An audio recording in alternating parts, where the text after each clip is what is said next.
नीतीश का एक फैसला और बंद हो गई शराब। कितना बदल गया बिहार।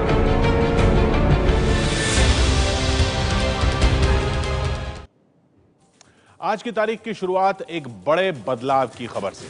बिहार में शराबबंदी को 10 दिन हो चुके हैं। बिहार देश का चौथा ऐसा राज्य है जहां शराबबंदी को पूरी तरह लागू कर दिया गया है।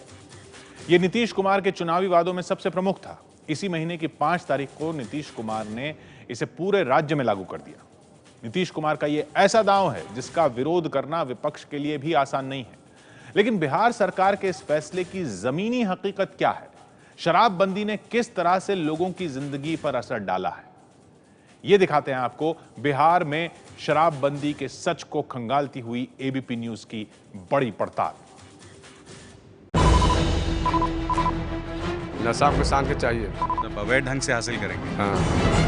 अगर बंद कर दिए हैं, हम लोग रोक दिए हैं, तो वो दिन से फायदा है। बिना दारू पीले करो, आप लोग से हो जाएगा काम। जब से शराब बंद हुआ है तब से आपस में नहीं लड़ रहे हैं। गुजरात, नागालैंड और मणिपुर के बाद बिहार देश का चौथा ऐसा राज्य बन गया है जहां शराब पर पूरी पाबंदी लागू हो गई है। यह वही राज्य है जहां अवैध शराब ने न जाने कितने लोगों की जानें ली, कितने परिवार तबाह हो गए। लेकिन क्या राज्य सरकार का यह फैसला बिहार में एक नए सामाजिक परिवर्तन की बुनियाद बनेगा? मैं उस वक्त गांव शुभई में। गांव शुभई पूरा का पूरा गांव एक तरह से शराब की वजह से लगभग बर्बाद हो गया। 2 दर्जन से ज्यादा मौतें पिछले कुछ सालों में दर्ज की गई।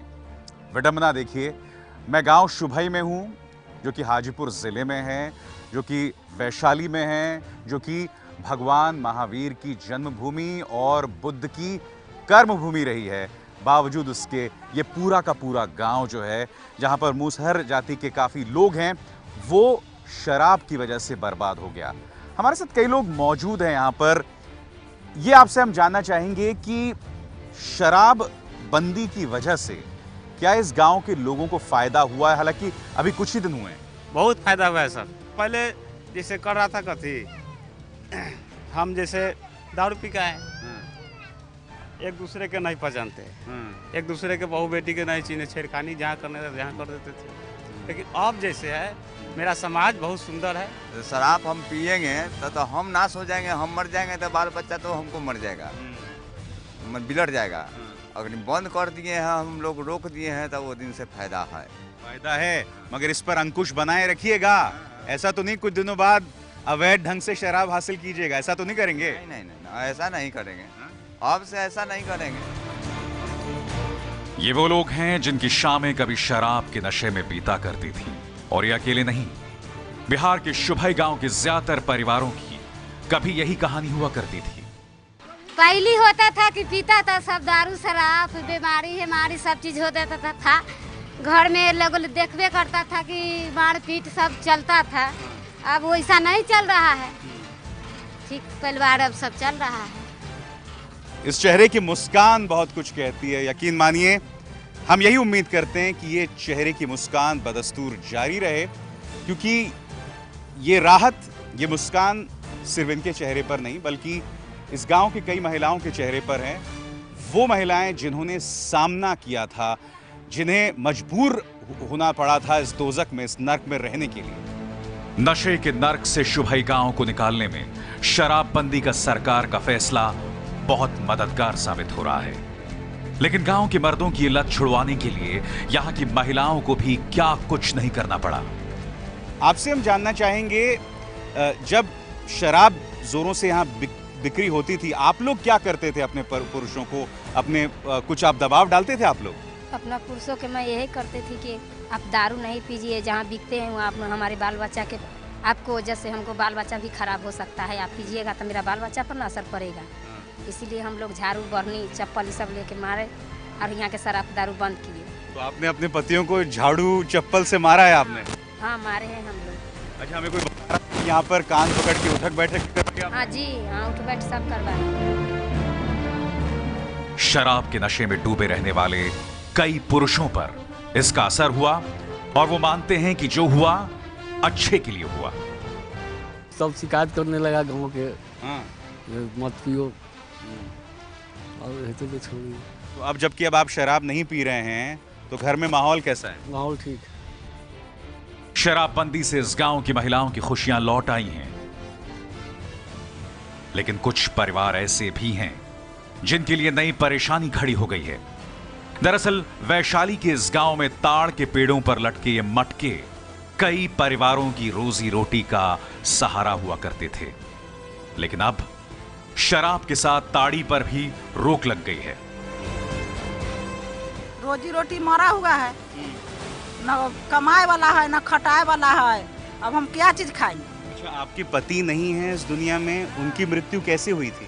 मृत्यु के एक्सीडेंट हो गया है। कैसे एक्सीडेंट हुआ था, क्यों हुआ था? गाड़ी से। क्या उन्होंने शराब पी रखी थी उस वक्त? हाँ। तो विडंबना देखिए, रोजी रोटी का सवाल है। ताड़ी बेचा करती थी, जाहिर सी बात है जब ताड़ी बेचने पर प्रतिबंध है तो रोजी रोटी कैसे चलेगी।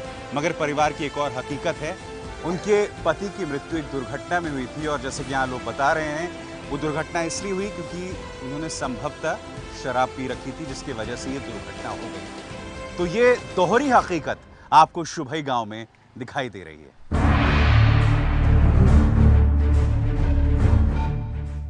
बिहार के समस्तीपुर के काशीपुर में आके पता चलता है कि अवैध शराब की समस्या कितनी गंभीर थी, क्योंकि मैं जहां इस वक्त खड़ा हूं काशीपुर, यहां पे आज से 5 साल पहले एक हादसे में दर्जन लोग मारे गए थे और अधिकतर लोग इसमें औरतें थीं, यानी कि अवैध शराब पीने से ज़्यादातर जो मृत्यु हुई थी वो औरतों की हुई थी।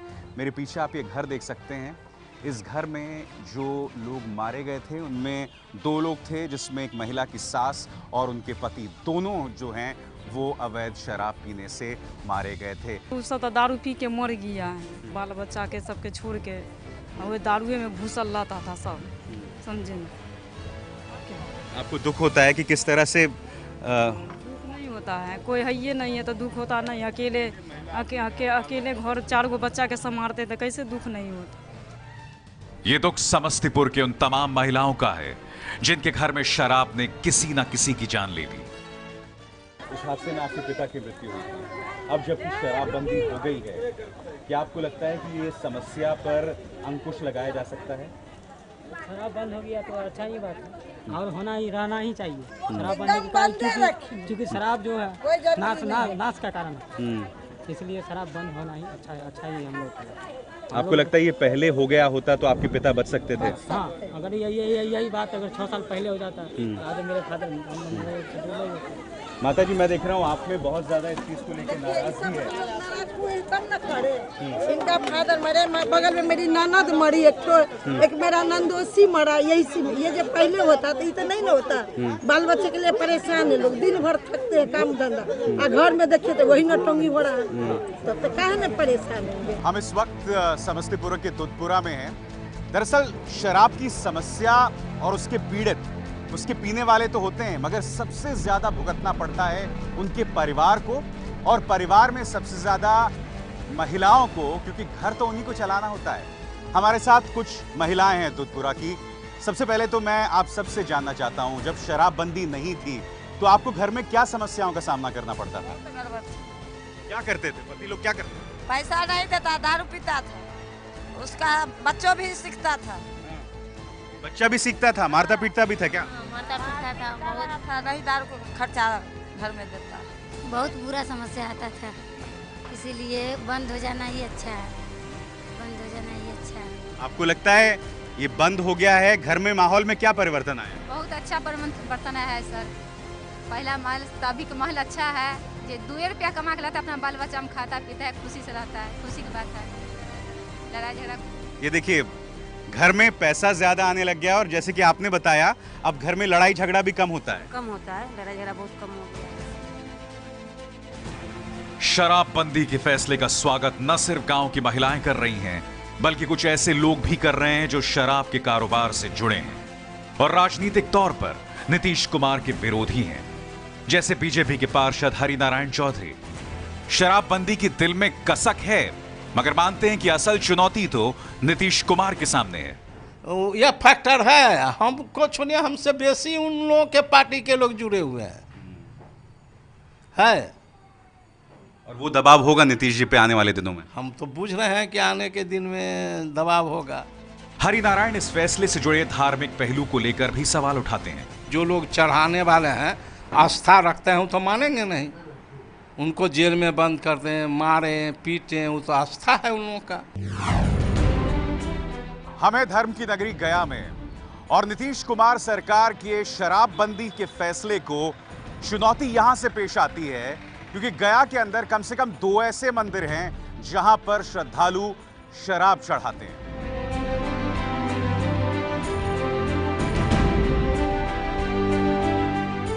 गया में शमशान के पास मसान बाबा के इस मंदिर में शराब चढ़ाने की परंपरा रही है, लेकिन शराबबंदी के बाद से यहां शराब का चढ़ावा बंद हो गया है। इस बात से मंदिर की महिला पुजारी बेहद दुखी है। इनका तो दारू चाहिए हर शाम, मसारी है ये है तो इसको सबका तो पड़ता है, तो दारू नहीं रहेगा तो कैसे होगा। तो श्रद्धालु जो आता है वो क्या करता है? अब जबकि शराबबंदी है तो वो क्या कर रहा है श्रद्धालु? सखारी सब मजबूरी है, मजबूरी है, क्या कर जाए। बंद हो गया, सरकार बंद कर दिए तो मजबूरी में सब है। गया के भैरव मंदिर में कभी इतनी शराब आती थी कि यहां इस तरह के पोस्टर लगाने पड़ते थे, लेकिन शराब क्या बंद हुई, यहां सन्नाटा पसर गया है। यहां कुछ दिखाई देता है तो बस ये अलसाए से कुत्ते जो कि भैरव बाबा की सवारी भी हैं। पहले से जितना पहले जिन धार्मिक जैसे कितना थे शराब के चक्कर में आते थे, अब तो मन जो शराब नहीं चाहते हैं वो पुजारी जिनका पूजा करने का श्रद्धा है वो श्रद्धा से ही आते हैं, और जिनको नहीं श्रद्धा है, जो शराब के पीछे थे वो कम हो गया है आना जाना। बिहार में शराबबंदी के बाद से सरकार ने नशा मुक्ति अभियान भी तेज कर दिया है। नशा मुक्ति केंद्रों पर पहुंचने वाले लोगों की संख्या बढ़ गई है, लेकिन कुछ ऐसे भी हैं जो कहते हैं कि कुछ भी कर लो वो बिना शराब के नहीं रह सकते। नशा हमको शांत के चाहिए, उसके बगैर काम नहीं चलेगा। नहीं काम चलेगा। और अब जब नहीं मिलेगा तो क्या कीजिएगा? नहीं मिलेगा तो क्या कीजिएगा? मिलना तो है, कहाँ ना मिलेगा, मिलना तो है, कहाँ ना मिलेगा। पैसा है तो मिलवा करेगा, मतलब अवैध ढंग से हासिल करेंगे। हाँ, यानी जिन्हें पीना है वो रोक के बावजूद रास्ते तलाशने में लगे हुए हैं। हमें इस वक्त जहानाबाद के पोस्टमार्टम रूम के ठीक सामने और इसमें काम करने वाले लोग जो हैं उनकी शिकायत यह है कि जब से शराबबंदी हुई है उनके लिए काम करना मुश्किल हो गया है। सड़ल लहास आता है और कहते हैं कि बिना दारू पीले करो, आप लोग से हो जाएगा काम, पहले ही बताइए। किस तरह से कटा रहता है, नहीं रहता है, और उनको गंद बर्दाश्त करने नहीं, क्योंकि साहब भी आता है पोस्टमार्टम करने के लिए, उन तो पहले से ऐसा नाक बंद कर लेता है, लेकिन हम लोग तो नाक बंद नहीं करते हैं। इनके लिए शराब दवा का काम करती है, क्योंकि जैसे कि आप लाशों के बीच जाते हैं, उसे चीरफाड़ करते हैं, तो स्वाभाविक सी बात है ये एक सामान्य काम नहीं है जो आप और हम जैसे लोग नहीं कर सकते। ये काम इनका जिम्मा है। अब इनका कहना है कि अगर इन्हें शराब नहीं मिलेगी तो वो कैसे करेंगे, और एक बगावत जैसी स्थिति भी यहाँ पर पैदा हो गई है। सवाल ये भी उठ रहे हैं कि शराबबंदी की वजह से क्या राज्य में शराब की तस्करी को बढ़ावा नहीं मिलेगा, क्योंकि इसकी वजह से इससे पहले कई राज्यों में शराबबंदी की कोशिशें नाकाम रही हैं। लेकिन फिलहाल नीतीश कुमार के इस दांव ने विरोधियों का मुंह भी बंद कर दिया है। हालांकि बीजेपी इसे भी नीतीश की उस सियासत का हिस्सा मान रही है जिसका निशाना उनके गठबंधन के साथी लालू और उनकी पार्टी के नेता है। उन्होंने पूर्ण शराबबंदी किया है, लेकिन उसमें कई पेच अभी हैं जिसके खुलासे होने बाकी। तो किस तरह के पेच, खुल के बताइए जरा। थोड़ा समय और बीतने दीजिए तो उसके खुलासे होंगे, लेकिन कई पेच इसके हैं जिसको खुलना बाकी है। क्या कुछ अंदरूनी सियासत है, आपका इशारा उस तो है? ये स्वाभाविक रूप से जो जिस प्रकार के घटक दल के साथ वो मिलकर सरकार चला रहे हैं, उसमें किसी घटक दल को परेशान करना, किसी को सबक सिखाना, ये सब बातें शामिल हो सकती हैं, लेकिन मैंने कहा इसका खुलासा कुछ दिनों में होने वाला है। मुझे लगता है कि भारतीय जनता पार्टी के लिए बगले झांकने के बजाय ये एक अवसर है कि कई बार कुछ ऐसे फैसले होते हैं जिन फैसलों पर राजनीति नहीं होनी चाहिए। उन फैसलों के क्रियान्वयन में एक रचनात्मक विपक्ष की भूमिका में भारतीय जनता पार्टी को अपनी जिम्मेवारियों का निर्वहन करना चाहिए। शराबबंदी बिहार के सामाजिक ताने बाने को कितना बदल पाएगा, यह सामने आने में अभी थोड़ा वक्त लगेगा। लेकिन इस फैसले के साथ नीतीश ने 2019 की अपनी जमीन तैयार कर दी, शुरू कर दी है। अगर वो बिहार में शराबबंदी को पूरी तरह लागू कर पाने में सफल रह पाते हैं तो विकास पुरुष की छवि के साथ सामाजिक सरोकार का दाव उनकी राजनीति को और मजबूत बना देगा। कैमरामैन राजेश कुमार के साथ अभिसार शर्मा, एबीपी न्यूज।